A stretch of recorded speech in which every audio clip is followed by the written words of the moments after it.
for Sam Collett. I certainly think it may be a world first. I was always keen to ride my 1000th winner, not so much as an achievement for myself, but being able to also achieve what both my parents have done. I did say to a lot of people, I'm going to get to the 1,000 winners and then I'm going to retire, which is certainly not going to happen. I'm still loving what I'm doing. I mean, if I could ride another 1,000 winners, I'd be cheering.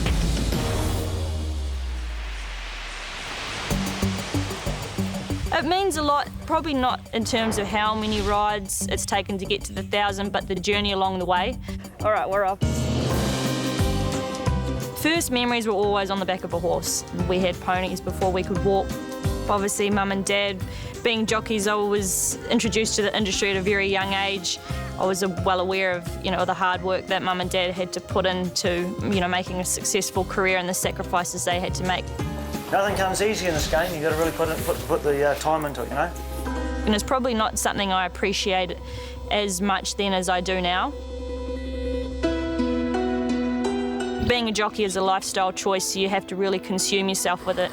Jim and I always competed. It's no love lost out there. We ride against each other, and Sam's going to have to adopt those tactics too.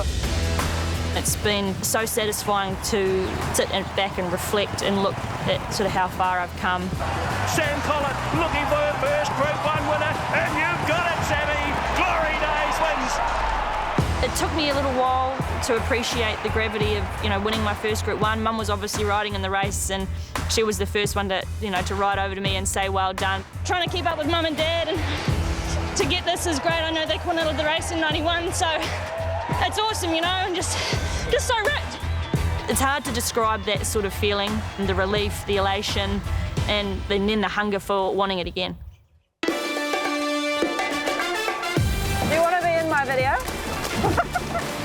The move to Queensland came about because I was keen for a change. I've obviously been a premiership winner at home in New Zealand, and I really wanted to challenge myself a little bit further, and there's already too many Colletts in Sydney and Melbourne's too cold, so Queensland it was, but things are obviously tracking along pretty well and we can't complain about the weather, can we? Is the Pamela Anderson of the horse world? Colletts are obviously a fairly famous racing family now, especially now half of us have moved across the ditch to join everyone here in Australia. Yeah, we do get confused a little bit, Alicia and I. Alicia and Jason are obviously my cousins. Who is the best? Oh, it's a tough one. I think if you asked any one of us, we'd probably all say ourselves. But in my humble opinion, probably Jason. I think he was the first one to move, over to Australia and really be successful. But I've fair to say I think we've all achieved a lot in our careers of riding, and there's still more to be achieved.